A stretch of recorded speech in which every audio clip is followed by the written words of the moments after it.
do plan to create a sequel for Cybertron. Would there be any chance we get a sequel to Japan?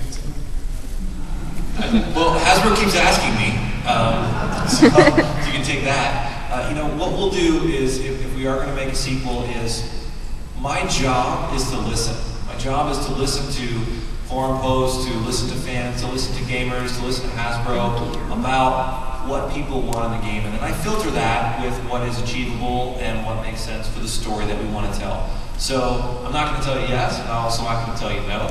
What we'll be doing if we go forward with a sequel is really be pushing, putting the right things into the game, much like as I was answering the question over there, right? It's all about only choosing the things that we can really, really do well, get enough screen rate, real estate for, that kind of stuff. So I know there's a list of, I know the 10 most wanted list in general, right? You know, Dinobots, Ultra Magnets, Combiners. I mean, I understand, I listen. But we haven't made any concrete decisions about any of that stuff yet. I mean, the game, to be up 5 days in. Yeah. So, you know, so. I'm still basking in this last one, to be honest, so I'm enjoying my victories. Hey, I noticed 2 of my local GameStops sold out immediately. So what have sales really been? Has it been great? It seems like it's you know, we don't usually get sales data until like a month after. So honestly, I don't know. Anecdotally, I hear stories like that which warm my heart and make me feel really happy, and you know, all that stuff. But I don't actually have any information. Yeah, just have a quick question. As far as like future development of games, is there a possibility that you could be incorporating the Beast Wars line into any future games?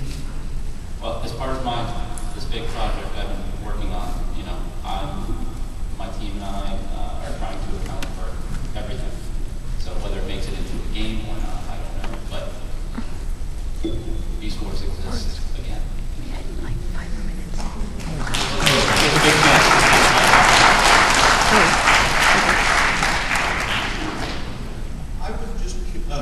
I was just curious about the voice casting for the game. I thought it was full of some interesting voices, and I was curious if there was anyone that you particularly sought out from the beginning, or if it was a matter of names you thought fans would recognize and like that happened to be available, and if there was anyone you really considered including. Well, you can't make a game without Peter, right? So, yeah.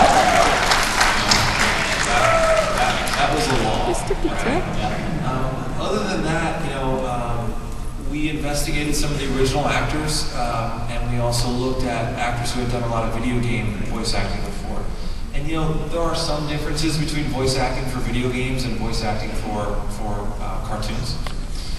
We also were telling a story, remember, that takes place before Earth. So, you know, the reality is that we age, and sometimes our voices change. And so some of the original actors sounded older than your memories of them from G1. And it just created this discontinuity in your head about, well, this story's a prequel, but they sound older, it doesn't make as much sense. One of the actors, who has a fantastic range, and his name escapes me, I feel really terrible about that, but he is the one who does all of the intro lead-up text, the Cybertronian font that leads into English.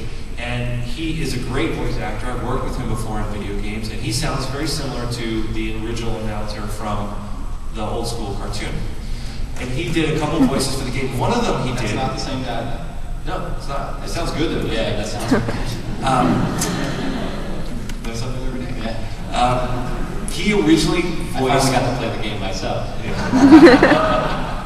He originally voiced Breakdown for the game, and we recorded him, and he's had every line for Breakdown in the game.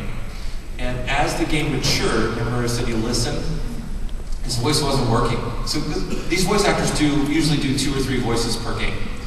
That voice, his voice for Breakdown, wasn't working, and very late in the development, we pulled all those voices and re-recorded with a new actor who felt better with that. So we took the voice acting very serious. I know that often Transformers fans really like the original actors for all their things, but we had to make some tough choices about that. What are the chances are that we can get some DLC for more customization in the multiplayer aspect, like more Decepticon leaders or console. So, unfortunately, I have to kind of answer this the same way in that, we are really behind the game, but we are not ready to announce any kind of DLC strategy yet. Activision normally has one developer make games like Treyarch and excuse me now.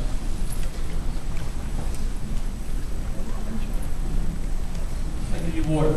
Yeah.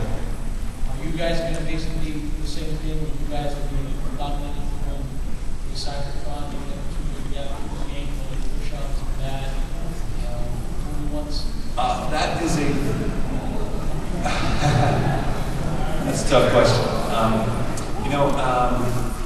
We are talking to Hasbro, as we speak about the Transformers license and where it lives in video games and how that fits within Activision, all that stuff, but I can't talk about any of that stuff right now. Honestly, I believe we have developed a great relationship, found a lot of mutual respect. I think that, Hasbro has been great with us, giving us some very wide guide rails at times to develop the game, and I think, we've treated the license very preciously, and so I think that's a relationship that will continue for quite a while after this is good. And, we view it as, they know their craft, they know what makes good products, and good products that add to the lore, add to the characters, add to the life of the brand. So, if I was a much better game designer, maybe, I don't need you to design. Yeah, let's just be friends, and you can tell me when I do something wrong. So I can help with the story, characters like that kinds of things, and then he can help by making these great vistas that we can then jump off to other stories and things. So it's been a great partnership for Hasbro and Activision. Okay. First of all, thank you the last couple of seasons figuring out the hack for the drum ball. We had a great time. Aside from the unlock, is there any kind of outtakes or Easter eggs? There aren't really any outtakes in the game. There are collectibles in the game. There are reasons to kind of replay it to unlock a few things, but there aren't any outtakes or anything like that. I didn't make any mistakes, so we didn't have to do any of that stuff. I'd like to say thank you for all the great games.